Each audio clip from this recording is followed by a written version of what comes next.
went down?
$250 million of your tax money gone to fraud, and Governor Walz lies about it. Welcome back to our show where we expose corrupt politicians and the lying corporate media, and we're going to do a bunch of that today on the show. Joining me is Mega Jesse. How you doing, Mega Jesse? Doing good, Jake, and happy to be here. And like you said, this is a perfect opportunity to expose the corrupt media and the lying fake news and these corrupt politicians who are spending our tax dollars in corrupt ways. So happy to be able to help expose this today. Also joining me is Mr. Straight-Lace himself, William Beck. How you doing, William? Not too bad. I mean, Jesse keeps taking my intros, but otherwise, couldn't agree with him. Hard to tell. The media reports like from tens of millions of dollars all the way up to $250 million. Mm-hmm. How much of it was fraudulent, we don't know. Right? We're going to hopefully learn that. But someone did know about this, apparently, well over a year ago, and that was Governor Walz himself. Tim Walz says that they were quick on the case about this fraud. However, they were forced to continue making payments to feeding our fraud until Friday evening, which is why we wanted to come to you live today, because we didn't hear about this until Friday evening, 5 o'clock, press release by Judge Guthman. Judge Guthman. I'm going to say Guthman. Do you know what it is, William? Is it Guthman or Guthman? I feel like it's Guthman, but I'm not Guthman? sure. Yeah, I probably should know that by now. clears the air that Governor Walz is actually lying. So let's first of all see what Tim Walz had to say. We put a little montage of his press conference on Thursday where he talks about his administration being on top of the fraud that cost us $250 million. My commissioner was threatened with jail if she did not pay by contempt of court. The judge ruled. We accepted that ruling. We went back to the new administration once again and went to the FBI, who took this seriously. And I think what you're seeing coming out now, I and my team have not been able to say anything because the FBI was in an active investigation and we were told not to. So we caught this fraud. We caught it very early. We alerted the right people. We were taken to court. We were sued. We were threatened with going to jail. We stuck with it. We got the FBI out there, and we have 48 people under indictment. And that's the way it's supposed to work. We got the people who did this. We will start to recapture those resources, and we'll continue on. It's just staggering to think we had a state agency who, with all probability, understood this was going on, executed stopping payment, and the courts forced us to go back and pay it again. Most of the money left after we were forced to continue to pay, not before. All right, you heard it from his own mouth. That is his narrative. Governor Walz. Now, what was really fascinating when we didn't break the story. I'm acting like we were the investigative journalists that broke the story. We covered the story, the 47, 48 indictments. I don't even know why that number is still up in the air, but roughly 48 indictments that were done early last week. We actually published a story on this. And at the time of publishing our story, I don't think Governor Walz had even addressed it yet. So he does this press release on Thursday, or press conference. And that's his statement, is that they were on top of the fraud, right? And if only they could have done what they wanted to do, stop the payments, this whole thing would not have grown to the amount that it has. But, Judge Guthman made us. In fact, he was one to throw our administrators in jail if we didn't follow this order. And so that's his official narrative. And he says that most of the payments happen after this order by the judge. All right, we'll pull up the judge's statement there, Dawson. And we got this on Action for Liberty's website. We actually published a story about 7 o'clock on Friday night, a couple hours after the judge released this statement. And apparently, and I was kind of wondering, why would he release this on Friday night at 5 o'clock? He was out of town. He was on vacation. And so I'm guessing he heard this press conference by Walz and goes, what the hell is this guy talking about? This is completely false. And so he releases this statement at Friday. I think it was like 5 o'clock. Usually that's the time you release things to kill a story. In this case, I'm sure he wants to clear the record. Click on the image there. You could get a blow up. There you go. And this is right here from the Second District Court website. So the judge says, due to inaccurate statements by the governor, the commissioner of education, and the media regarding the investigation of feeding our fraud and resulting federal indictments, Ramsey County District Judge Guthman has authorized the issuance of this news release. I'll let you read this all by yourself, but where it gets really important is about 4 paragraphs down. He refers to what's been said and says that of the 144 applications, 143 were denied, resulting in feeding our future separate administrative. I'm sorry, I read the wrong part. The next paragraph down. On September 22nd, Governor Tim Walz told the media that the Minnesota Department of Education attempted to end payments to Feeding Our Future because of possible fraud, but that Judge Guthman ordered payments to continue in April 2021. That is also false. That is false. He's lying. That's what the judge says.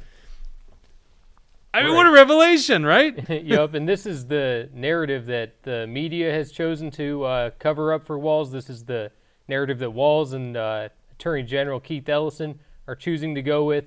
And this shows that they are backtracking, that they are trying to get us to believe that they are the ones who are exposing this, but that is because they are covering up their own wrongdoings.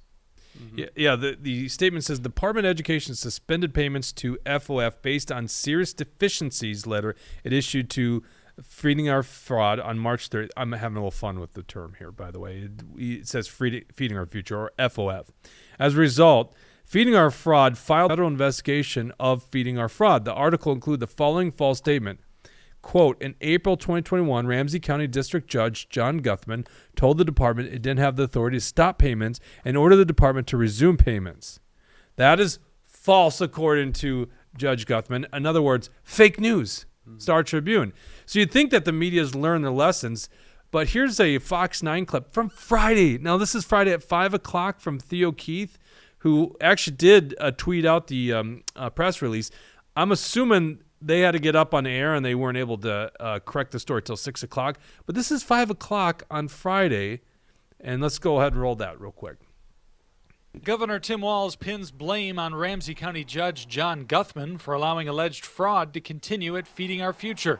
In April 2021, Guthman ordered the state to restart payments to the nonprofit after education officials grew concerned and shut off the money flow.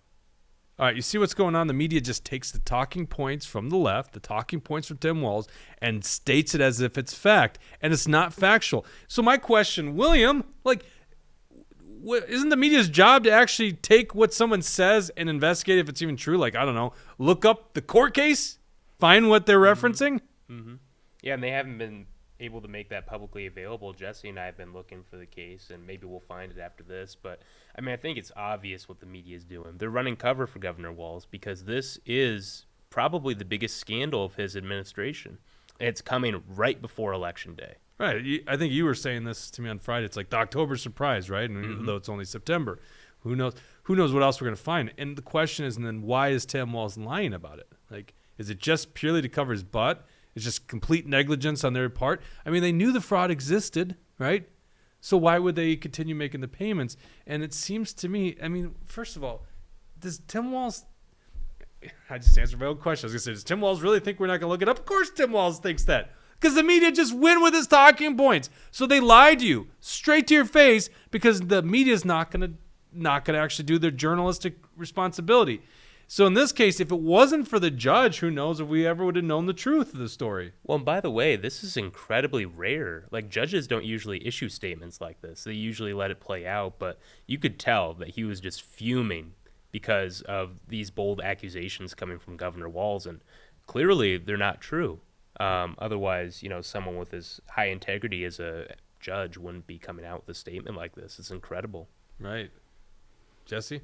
Right. Yeah, I agree with what William's saying, that this judge, obviously, he felt compelled to make this statement because it's pretty unprecedented, but also it's unprecedented for a governor to be casting the blame and fault onto a judge, especially when the judge never issued that order for them to be continuing the payment. So they're lying. And also, my big question is, why is this going through the Department of Education here at the state level? I mean, this has nothing to do with education.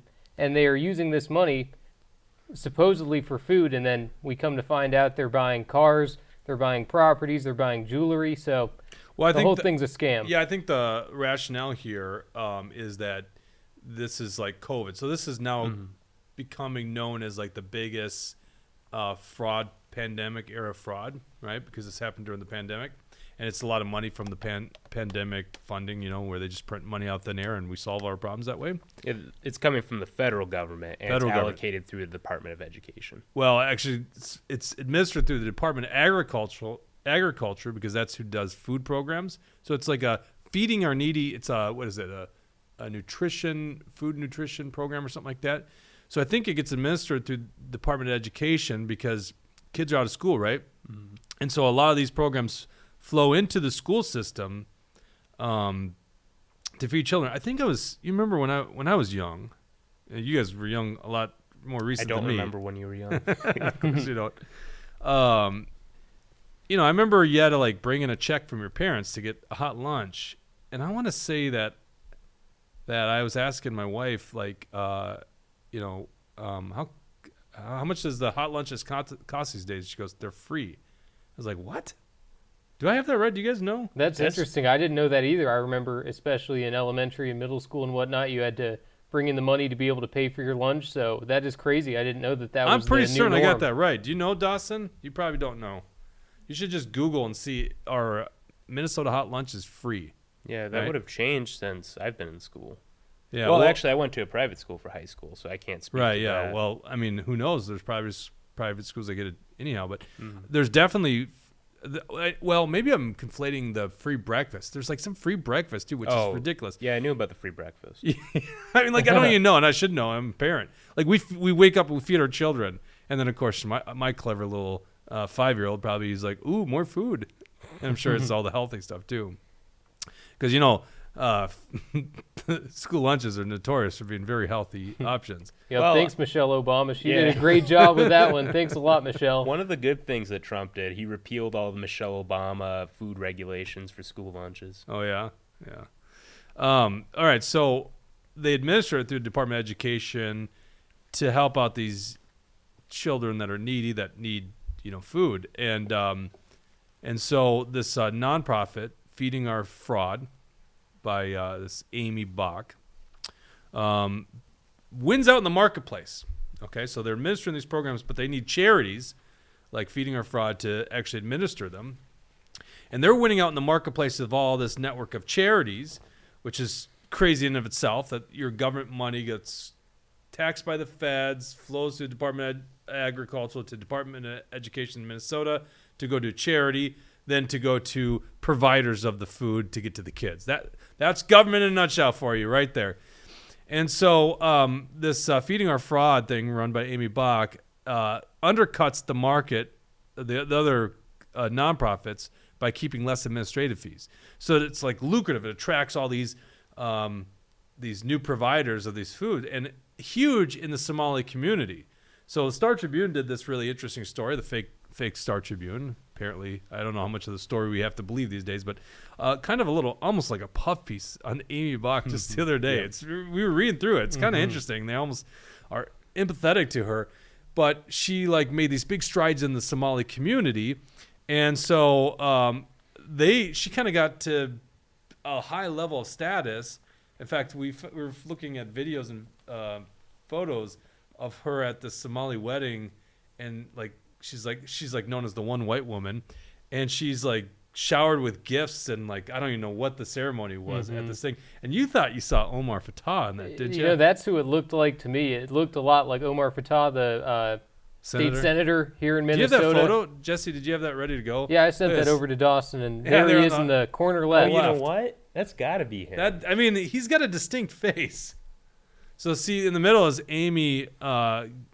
And I think on our article on actionforliberty.com, we've got her with some garment on. I think that lady's holding this red garment. Mm-hmm. They put that over her head during the video and keep singing to her, showering her with these gifts, and it is odd. Now, William, you speak Somali. What does that say on the bottom there? Well, my Somali skills are a little rusty, especially considering I never learned how to speak it. So, yeah, I couldn't tell you. Well, I can read Feeding Our Future and Amy Bach in there.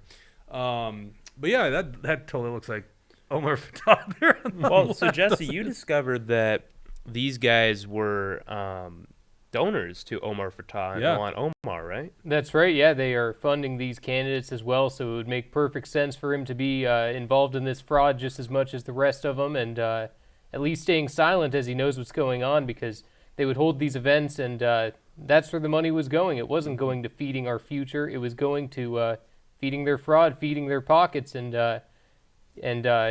for example, this Amy Bach, when the FBI raided her home and everything, they took her Porsche. So what kind of person who's running a charity that's designed to help children be able to eat, what kind of person has a Porsche if they're running that kind of organization? Well, only also, the corrupt kind. Exactly. And when you go to the Star Tribune article, it'll talk about how many in the Somali community were actually getting a little wary of what was going on here, because you had a lot of these Feeding Our Future workers, or Feeding Our Fraud, going from Section 8 housing to $1 million houses in a matter of months, which is just insane to think about. There's no way they're getting that from their salary alone, especially with, 10% of that money going to administrative costs? Yeah. Well, no, so that's, I guess I didn't develop the full scale.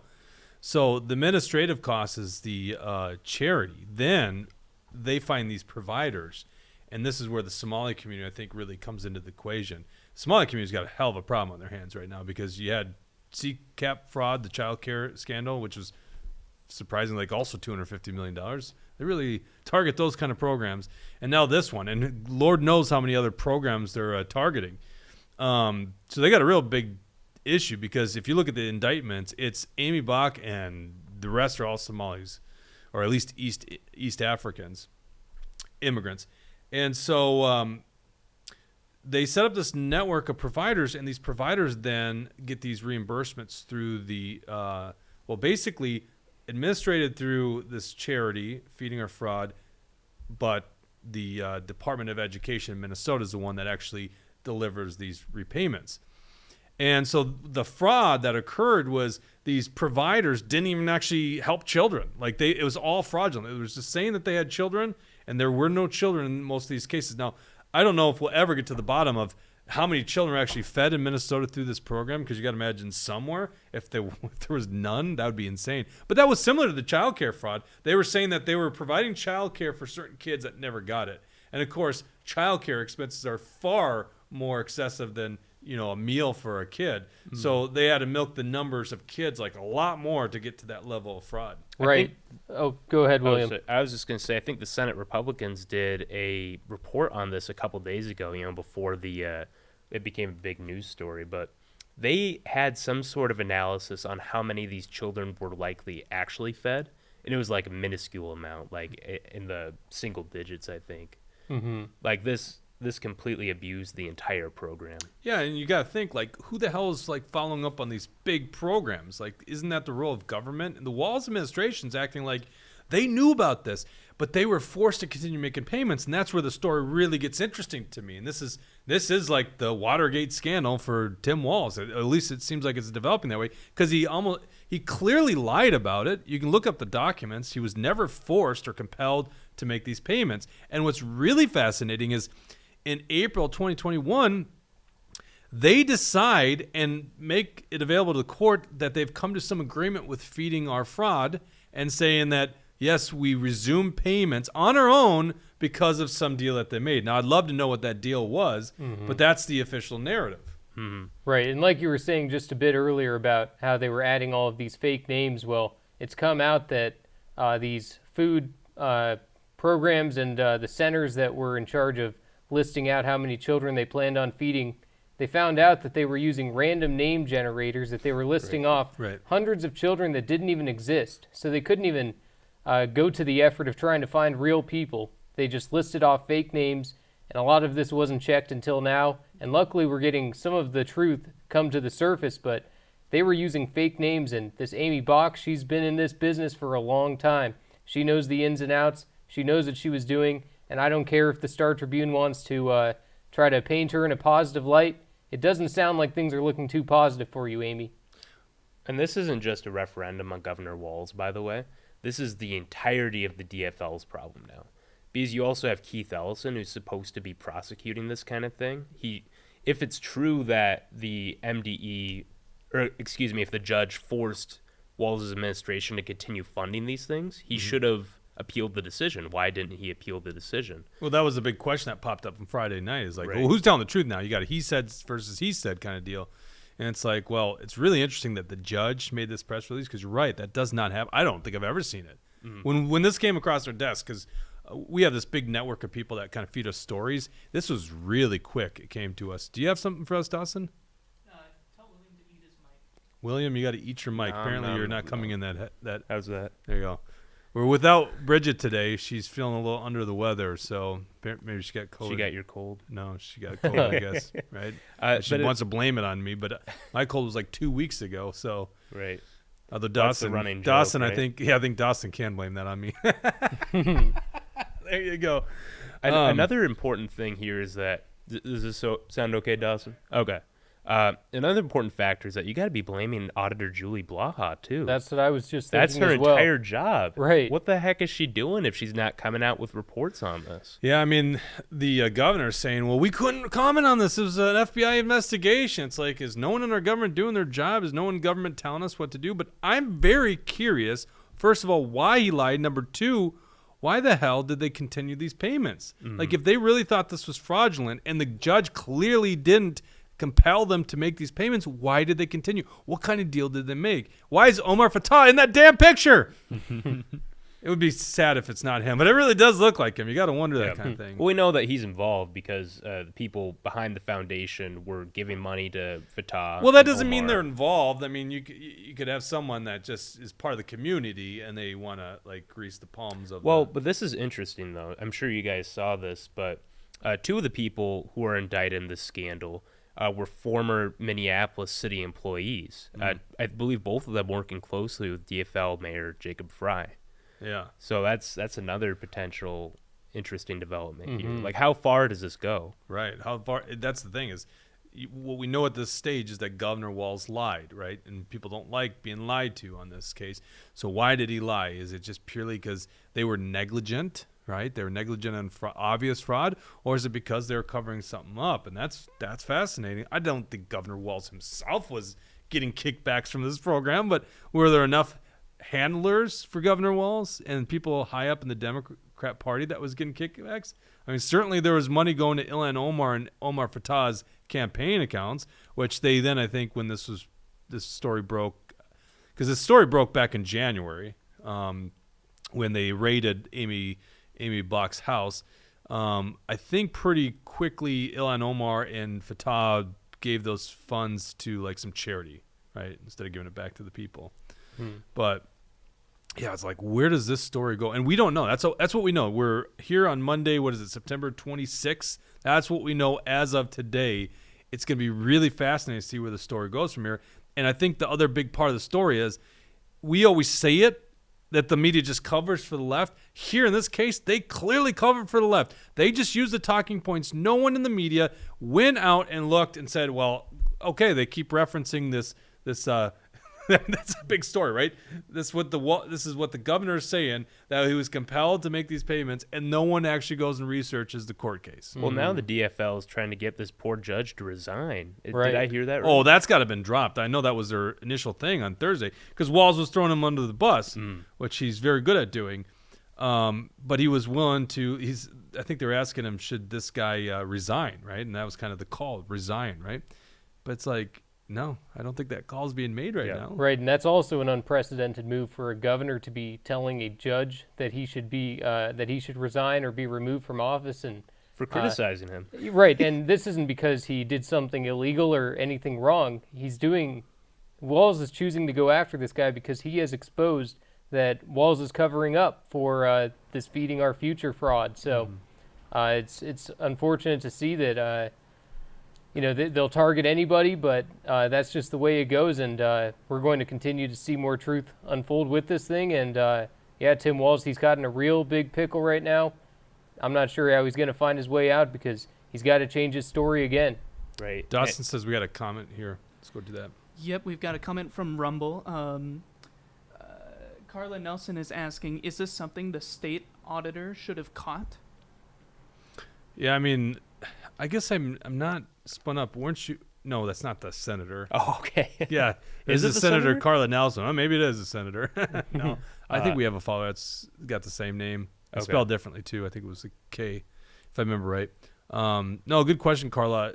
You were the one that made the statement, William. So is it the role of the state auditor to do this? I mean, our current state auditor, she's Julie Blaha, is too busy drinking White Claw in the car. I mean, she doesn't possibly have time to go investigate things like this. Well, so from what I understand, after listening to Neil Shaw's great interview with Ryan Wilson, the job so there are two positions. There's the legislative auditor who deals with governmental affairs, I believe, and then there's the state auditor, which is enshrined in the Minnesota Constitution, and their job is to kind of make sure that these funds, when they're going to external sources, are going where they should be going.